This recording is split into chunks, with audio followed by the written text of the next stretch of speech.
So today we will speak about European Union grants. It's a topic of great interest for the organizations in our region. A very significant funding source for different types of organizations. And some of you may be familiar already, some may not. We will try to look at the key issues that someone approaching this funding source should keep in mind. First of all, we need to keep in mind that the European Union, European Commission managing the European Union funding is a public funding source. And as such, it has some of the constraints related to public funding, and some of the, it remains still a major opportunity. The grants that the European Commission is managing are subject to multi-annual programming. This means that the European Commission establishes priorities on issues to be funded by country or by sector on a multi-annual basis. These are reflected in what they call annual work program. These are documents which are very friendly calendars of calls for projects which will be launched in a special year, in a specific year. So the good news for applicants looking for funding from European Union is that they can look ahead in a calendar year to all the calls that will be open, and they can find summaries of these calls so that they will be able to plan in advance which kind of projects would be possible to be funded from this source in a given year. Of course, there are different organizations managing the European Union funding, so the applicant has to be aware that we'll have to deal with different institutions. If it's managing programs on a centralized basis, it means programs are managed directly from Brussels, from the European Commission. Some of you may be familiar with community programs such as Long Life Learning Program, Leonardo, Erasmus, Grundtvig, or Youth for Action programs.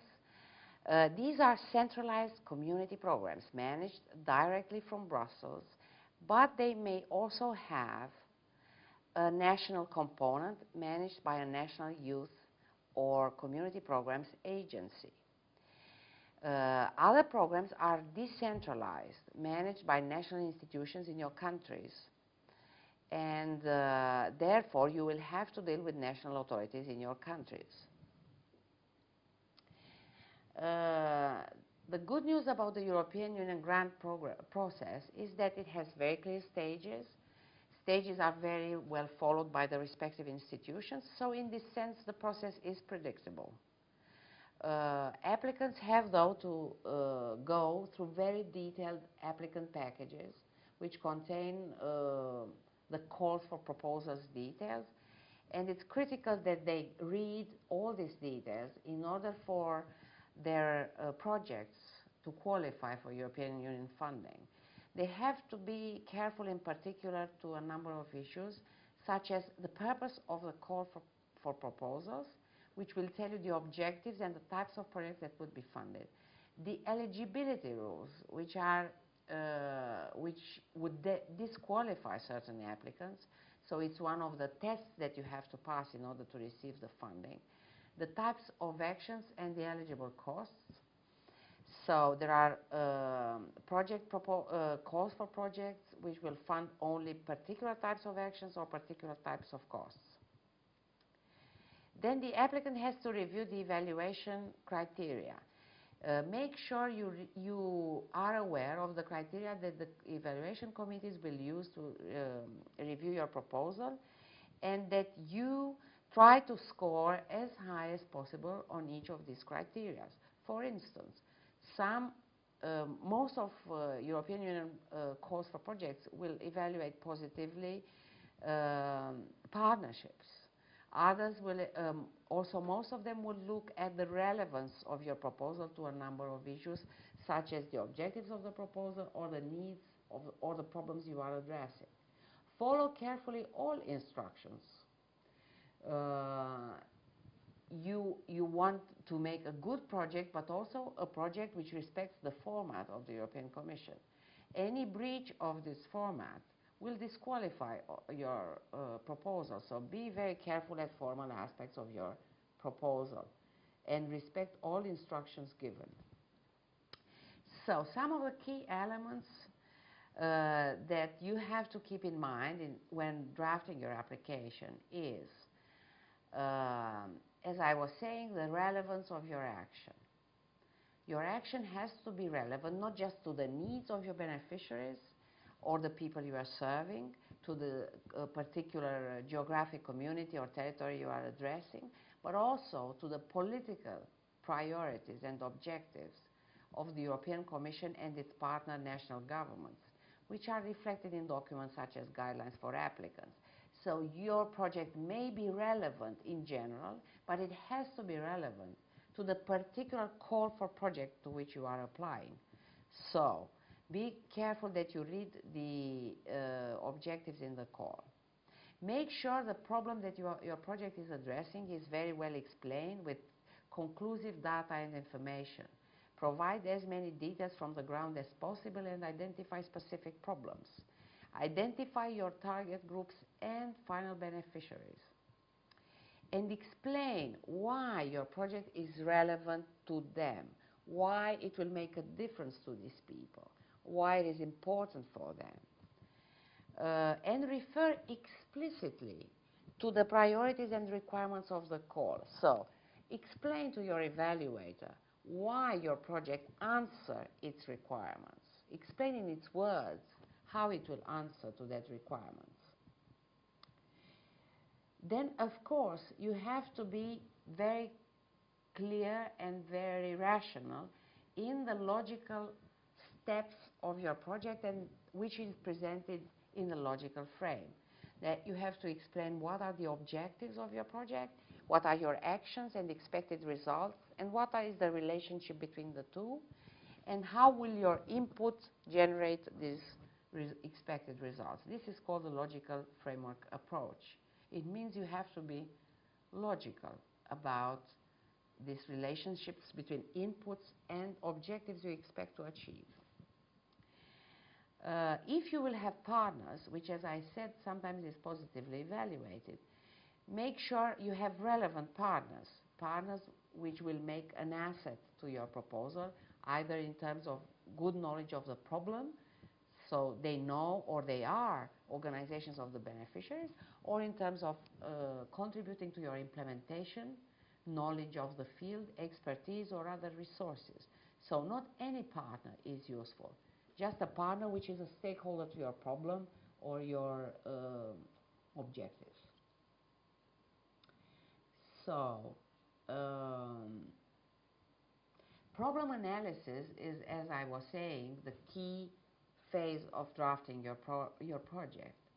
And sometimes to analyze your problem and do the logical analysis of the causes and effects of your problem, you may use instruments such as problem tree. In order to identify and build other elements of your proposal, elements such as the SWOT analysis, looking at your internal strengths and weaknesses, the opportunities and threats in your environment, may be also useful. And there are specific training materials for these topics which help you work with them. Budgeting is an important aspect of EU project proposal, in particular because most EU programs require co-financing, and there are costs which will not be eligible for EU funding. So you have to make sure you don't include ineligible costs, and you will include your co-financing contribution to the project, and make sure you will have resources to cover the co-financing during the project implementation. Make sure you respect, after implementation, make sure you respect all the contract provisions, the reporting and payments requirements, and procurement and visibility rules, yes? So you cannot purchase any kind of service, contract, work contract, or you have to respect the procurement rules. Also, in all your publicity, you have to respect the visibility guidelines of the European Union. There are different programs coming from European Union budgets to your countries, and so you have the instrument for pre-accession assistance, you have the European instruments for human rights and democracy, the European Union community programs, which I referred to earlier, and other small-scale programs, but very useful and interesting for NGOs, such as Europe for Citizens, or a program of interest mainly to social NGOs, which is Progress, Community Program for Employment and Social Solidarity.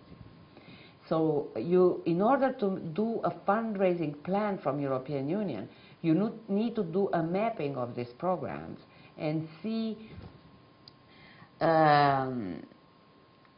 for which of these programs is your organization eligible, for which of these programs your project would be eligible or will fall under the relevance of this project, of this program. What's your time frame? Because sometimes evaluation and contracting of the European Union may last quite long, so you have to plan this when you do your fundraising activities. The size of the financial support that you can get, which attracts the size of co-financing that you have to build in these projects. And how to apply, and whether there are any, information desks in your country, or to whom you can talk to find more details about the particular program. And of course, European Union's internet websites and the national authorities dealing with European Union funding in your country's websites or the European Union delegations are always useful information sources.